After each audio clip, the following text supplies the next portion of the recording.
জাতীয় বিশ্ববিদ্যালয়ের 2024 সালের ডিগ্রি তৃতীয় বর্ষের পরীক্ষা প্রায় শেষ পর্যায়ে রয়েছে। আর মাত্র 2টা তারিখের পরীক্ষা, আগামী 13 আগস্ট এবং 16 আগস্টের পরীক্ষা হলে শেষ হয়ে যায়।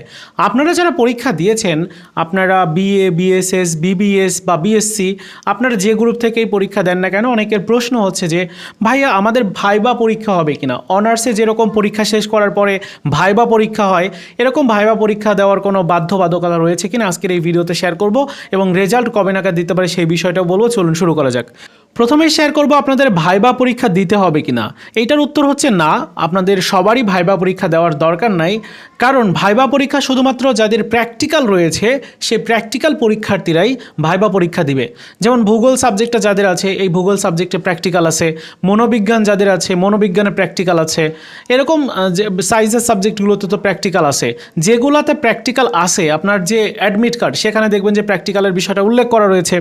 আপনার যেহেতু পরীক্ষা শেষ হয়েছে, তাই কলেজে গিয়ে একটু যোগাযোগ করবেন। কলেজ থেকে প্র্যাকটিক্যাল খাতা কিভাবে লিখতে হবে বা কি লিখতে হবে সেই বিষয়টা একটু জেনে আসেন, এবং যেভাবে বলবে সেইভাবে আপনি প্র্যাকটিক্যাল খাতাটা কমপ্লিট করবেন, এবং প্র্যাকটিক্যাল পরীক্ষার দিনে প্র্যাকটিক্যাল পরীক্ষা দিয়ে ভাইবা পরীক্ষা দিয়ে চলে আসবেন। জাস্ট এতটুকুই। সবাইকেই ভাইবা পরীক্ষা দেওয়ার কোনো দরকার নাই, কারণ এ যাবৎকালে ডিগ্রি তৃতীয় বর্ষে কখনোই অনার্সের মতো ভাইবা পরীক্ষা ওইভাবে হয় না যে ধরে ধরে প্রতিটা স্টুডেন্টের ভাইবা পরীক্ষা নেওয়া হবে, এরকম কিন্তু হয় না। তবে ডিগ্রি কমপ্লিট করার পরে যখন আপনি প্রিলিমিনারি টু মাস্টার্স করবেন, প্রিলিমিনারি টু মাস্টার্স কোর্সে আবার কিন্তু ভাইবা পরীক্ষা দিতে হবে। সো আপাতত ডিগ্রিতে যেহেতু তৃতীয় বর্ষের পরীক্ষা দিয়েছেন, যাদের প্র্যাকটিক্যাল নাই তাদের ভাইবা পরীক্ষা দেওয়ার কোনো দরকার নেই। এখন ওয়েট করেন রেজাল্টের জন্য। প্রশ্ন হচ্ছে যে ভাইয়া তাহলে রেজাল্ট কবে নাগাদ দিতে পারে। জাতীয় বিশ্ববিদ্যালয় বর্তমানের যে পরিস্থিতি সেই অনুযায়ী রেজাল্ট প্রকাশের সম্ভাবনা রয়েছে 2 মাসের মধ্যে।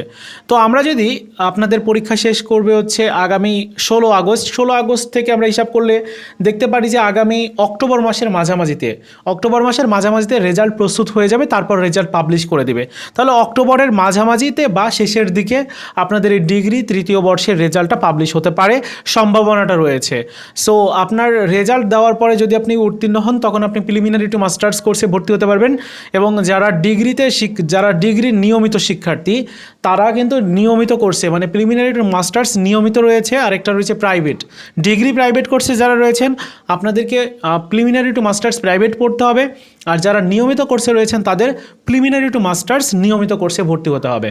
আর যে কলেজে আপনি পড়েন ওই কলেজেই এই প্রিলিমিনারি কোর্স রয়েছে, তাই যে কলেজে আপনি থেকে উত্তীর্ণ হবেন ওই কলেজে অ্যাপ্লাই করলে ওইখানেই চান্স হয়ে যাবে, আপনার জিপিএ যেমনই থাকুক না কেন।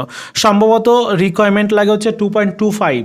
যদি এরকমটা আপনার সিজিপিএ থাকে, টোটাল ডিগ্রিতে যদি 2.25 পেয়ে থাকেন, তাহলেই কিন্তু আপনি প্রিলিমিনারি টু মাস্টার্স কোর্সে ভর্তি হতে পারবেন।